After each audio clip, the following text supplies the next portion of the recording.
श्री शिवाय नमस्तुभ्यम दोस्तों।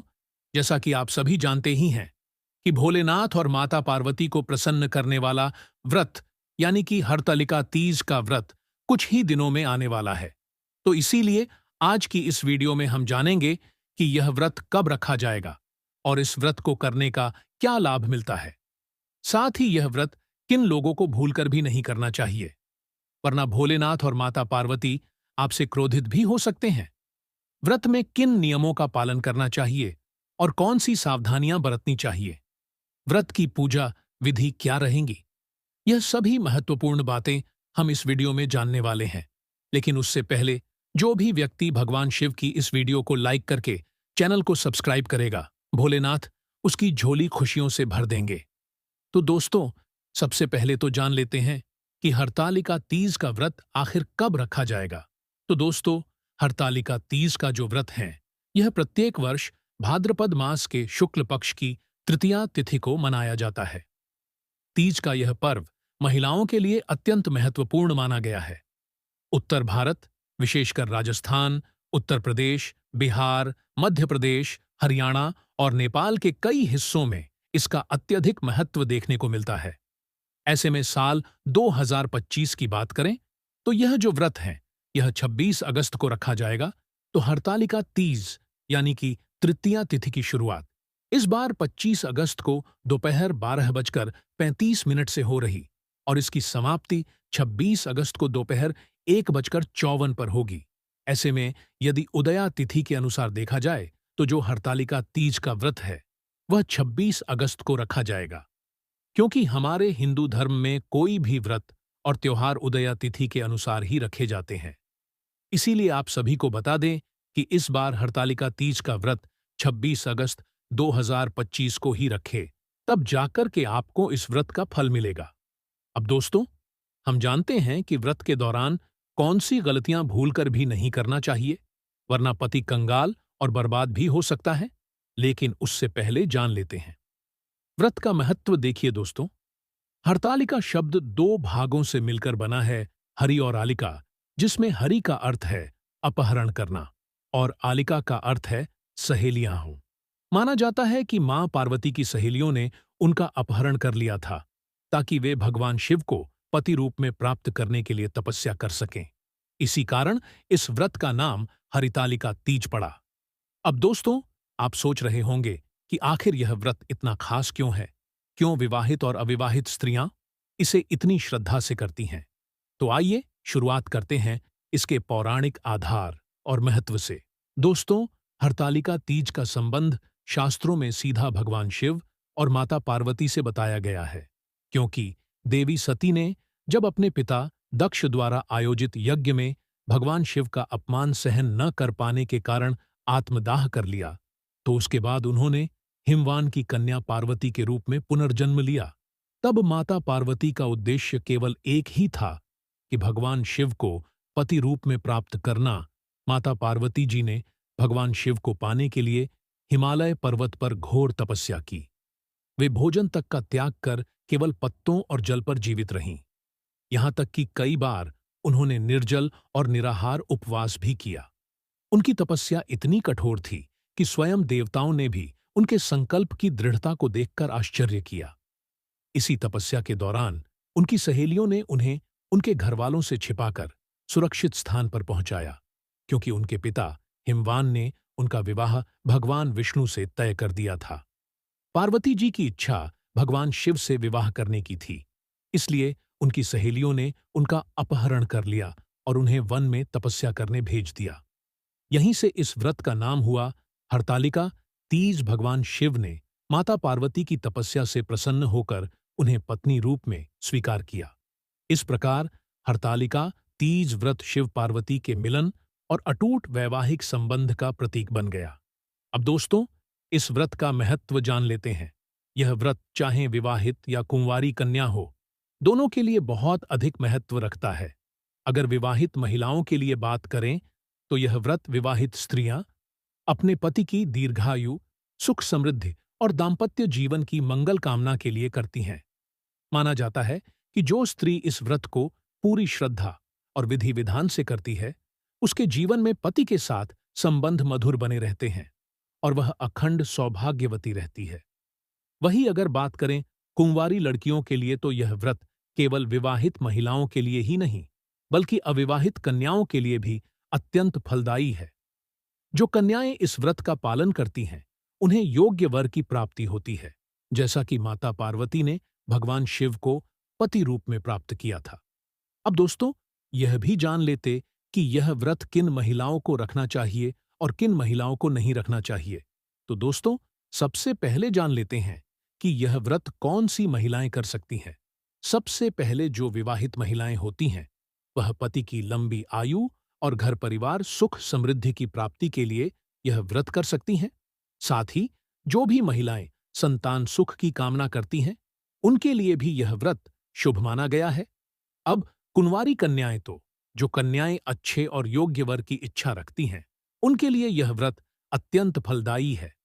मान्यता है कि जिस कन्या ने यह व्रत पूरी निष्ठा से किया, उसे वैसा ही वर मिलता है जैसा माता पार्वती को भगवान शिव के रूप में मिला। साथ ही नव विवाहित महिलाएं, जिनका हाल ही में विवाह हुआ है, उनके लिए यह व्रत पहली बार करना बहुत शुभ माना जाता है। अब जानते हैं किन महिलाओं को इस व्रत को भूलकर भी नहीं करना चाहिए। तो देखिए दोस्तों, जहां यह व्रत अत्यंत पावन और फलदायी है, वहीं कुछ लोगों के लिए इसे करना उचित नहीं माना गया है। सबसे पहले बात करते हैं गर्भवती महिलाओं की।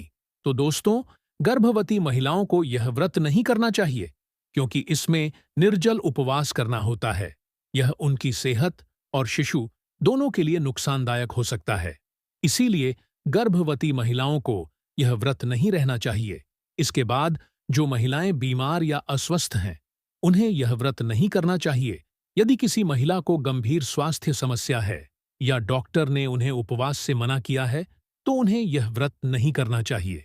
व्रत का मूल भाव श्रद्धा है, और यदि स्वास्थ्य ही खराब हो तो भक्ति पूर्ण रूप से नहीं हो पाती। अब दोस्तों, बात करते हैं कि व्रत के दौरान किन किन सावधानियों का और नियमों का पालन करना चाहिए, वरना इसका आपके पति के ऊपर उल्टा प्रभाव भी हो सकता है। घर परिवार में दुख और परेशानियां भी उत्पन्न हो सकती हैं। तो चलिए दोस्तों, सबसे पहले जानते हैं कि व्रत के दौरान कौन से नियमों का पालन करना चाहिए। क्योंकि दोस्तों, हरितालिका तीज का व्रत साधारण उपवास नहीं है। इसे निर्जला व्रत कहा जाता है, जिसका अर्थ है कि इसमें भोजन तो क्या, जल तक का सेवन नहीं किया जाता।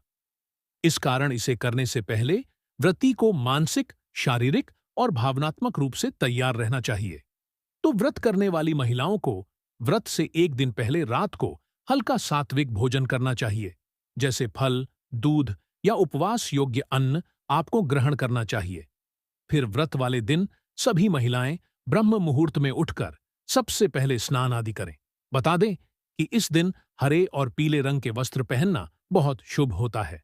इस दिन किसी भी महिला को निंदा, झूठ, गुस्सा, अपशब्द और क्रोध से दूर ही रहना चाहिए। इसी के साथ हरितालिका तीज का व्रत केवल दिन भर का उपवास नहीं है, इसमें रात्रि जागरण का भी नियम है। रात्रि में महिलाएं समूह में बैठकर भजन गाती हैं, हरितालिका की कथा सुनती है और शिव पार्वती के विवाह प्रसंग का गुणगान करती हैं। कहा जाता है कि इस दिन जागरण के बिना व्रत अधूरा रह जाता है। व्रत के अगले दिन व्रती को पारण जरूर करना होता है, तो व्रत के अगले दिन पूजा अर्चना करने के बाद दान दक्षिणा देकर व्रत खोला जाता है। तो यह कुछ नियम हैं जिनका आपको व्रत के दौरान पालन जरूर करना है।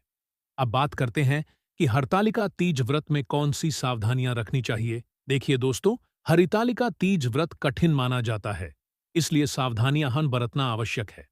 तो सबसे पहले ध्यान रखें, निर्जला व्रत केवल स्वस्थ स्त्रियां ही करें। गर्भवती, बीमार या अत्यधिक कमजोर महिलाएं केवल फलाहार रूप में इसे निभा सकती हैं। शास्त्रों में भी कहा गया है कि शरीर पर अत्याचार करना उचित नहीं है। इसी के साथ व्रत करने से पहले सभी को व्रत का संकल्प जरूर करना है। तो व्रत शुरू करने से पहले मन, वचन और कर्म से आपको संकल्प लेना है। व्रत के दौरान क्रोध और नकारात्मक भावनाओं से दूर रहें। इस दिन केवल सकारात्मक विचार, भक्ति और संयम रखना चाहिए।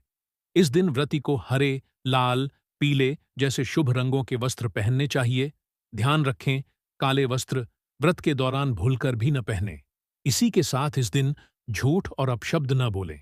यह व्रत केवल शारीरिक नहीं बल्कि मानसिक शुद्धि का भी प्रतीक है। जल भी ग्रहण न करें। यदि स्वास्थ्य की वजह से संभव न हो तो गुरु, ब्राह्मण या घर के बड़े बुजुर्ग से अनुमति लेकर हल्का फलाहार किया जा सकता है। भोग की सामग्री पहले से तैयार रखें, क्योंकि व्रती पूरा दिन भोजन नहीं कर सकती। इसलिए पूजा सामग्री पहले दिन ही जुटा लेना चाहिए। साथ ही व्रत के दौरान पति पत्नी को दूरी बनाकर रखना चाहिए। तो इन कुछ बातों का आपको यहाँ पर ध्यान रखना है। अब दोस्तों, हम जान लेते हैं हरतालिका तीज के व्रत की सरल पूजन विधि। सबसे पहले तो व्रती स्नान के बाद स्वच्छ वस्त्र पहने। अब जहां आप हरतालिका तीज का पूजन करने वाले हैं, उस स्थान को साफ करें। चौकी पर लाल या पीले कपड़े का आसन बिछाएं। फिर मिट्टी से भगवान शिव, पार्वती और गणेश जी की प्रतिमा बनाएं या स्थापित करें। हरितालिका का अर्थ होता है हरी डालियों से बना मंडप, इसलिए केले, आम या पीपल की डालियों से मंडप सजाएं। देवी देवताओं का आह्वान करें, धूप दीप जलाएं और एयूएम नमः शिवाय का जाप करें। देवी पार्वती को सुहाग की सामग्री, चूड़ी, बिंदी, मेहंदी, काजल, सिंदूर, लाल चुनरी अर्पित करें। माना जाता है कि मां पार्वती इन्हें स्वीकार कर व्रती को अखंड सौभाग्य का आशीर्वाद देती है। फिर अंत में भगवान शिव, माता पार्वती और भगवान गणेश की प्रेम पूर्वक आरती करें। अब दोस्तों, इस दिन पूजन जो है वह तृतीया तिथि की रात्रि में किया जाता है, लेकिन कई स्थानों पर प्रचलन है कि महिलाएं सुबह भी पूजा करती हैं और रात में भी, ताकि व्रत का प्रभाव संपूर्ण रूप से मिल सके। अब दोस्तों, इस व्रत के दौरान कई महिलाएं यह गलतियां कर देती हैं, जिससे कि उन्हें पूजा का संपूर्ण फल नहीं मिल पाता है। क्योंकि दोस्तों, बहुत बार लोग श्रद्धा तो रखते हैं, लेकिन जानकारी की कमी के कारण व्रत करते समय कुछ गलतियां कर बैठते हैं, जिससे कि उन्हें दोष लगता है। तो ध्यान रहे कि यह व्रत निर्जला रखा जाता है। कई लोग अनजाने में जल पी लेते हैं, जिससे व्रत खंडित हो जाता है। साथ ही व्रत में पूजा शुभ मुहूर्त के साथ ही करना चाहिए। अधूरी सामग्री में पूजा न करें। बहुत से लोग सोचते हैं कि कोई भी फूल या पत्ता चढ़ा देंगे, लेकिन हरितालिका में विशेष रूप से बेलपत्र, धतूरा और आँख के फूल चढ़ाने का महत्व है। तो सभी सामग्रियों के साथ ही पूजा करें। इस दिन केवल शारीरिक उपवास ही नहीं, बल्कि मन, वचन और कर्म से भी शुद्ध रहना चाहिए। किसी की चुगली या किसी को भी अपशब्द नहीं बोलना चाहिए। इस दिन व्रत कथा जरूर सुने, क्योंकि हर व्रत का सार उसकी कथा में छिपा होता है। कथा सुने बिना व्रत अधूरा माना जाता है। साथ ही व्रत में कई लोग दिखावा करते हैं, तो यह व्रत ईश्वर की भक्ति और पति की दीर्घायु के लिए है, दिखावे के लिए नहीं। अब दोस्तों, अंत में जान लेते हैं कि हरतालिका तीज व्रत में पूजन की कौन कौन सी सामग्री हमें लेकर के आना चाहिए। यह कुछ विशेष सामग्री है जिन्हें आपको जरूर लेकर के आना चाहिए। तो सबसे पहले तो आपको मिट्टी की शिव पार्वती प्रतिमा इस दिन जरूर बनाना चाहिए, क्योंकि व्रत में हमें इन्हीं का ही पूजन करना होता है। आप चाहे तो मिट्टी, बालू, रेत या गोबर से भी शिव पार्वती की मूर्ति बना सकते हैं। यदि मूर्ति न बना सको तो मिट्टी से छोटा सा रूप भी बनाया जा सकता है। अगली सामग्री पाटा या चौकी, जिस पर मूर्ति रख कर पूजन किया जाएगा। तो एक पटिया आपको लेना है और इस पर लाल कपड़ा बिछाना है, यानी कि आपको एक चौकी तैयार कर लेनी है।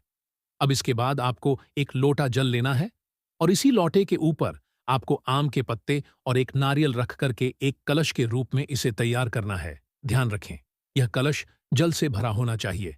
फिर अगली सामग्री है पंचामृत।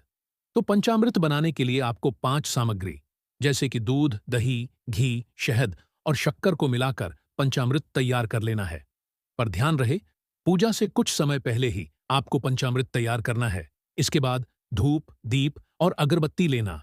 फिर पान, सुपारी, हल्दी, सिंदूर, रोली, कुमकुम भी आपको लेना है। साथ में फल, मिठाई, नारियल और मौसमी फल आपको लेने हैं। एक आटे का बना दीपक, जिसमें आपको शुद्ध देसी घी का प्रयोग करना है और दीपक में गोल बत्ती का प्रयोग करना है। इसके बाद कच्चा सूत या मौली वाला धागा आपको लेना है। फिर भगवान शिव को प्रिय बेलपत्र, धतूरा और भांग भी आपको लेना है। साथ ही माता पार्वती को समर्पित करने के लिए आपको 16 श्रृंगार की वस्तुएं, जैसे बिंदी, मेहंदी, चूड़ियां, पायल, बिछिया आदि। यह सभी कुछ सामग्रियां लेना है। तो दोस्तों, इस प्रकार से आज की इस वीडियो में हमने आपको हरतालिका तीज व्रत से जुड़ी हुई पूजन की सामग्री और पूजन में किन बातों का ध्यान रखना चाहिए, कौन से नियमों का पालन करना चाहिए, कौन कौन सी सामग्री लेकर के आना चाहिए, इन सभी की जानकारी आपको बहुत ही विस्तार से बता दिया है। यदि आपको जानकारी पसंद आई हो तो वीडियो को लाइक, चैनल को सब्सक्राइब जरूर करें। धन्यवाद।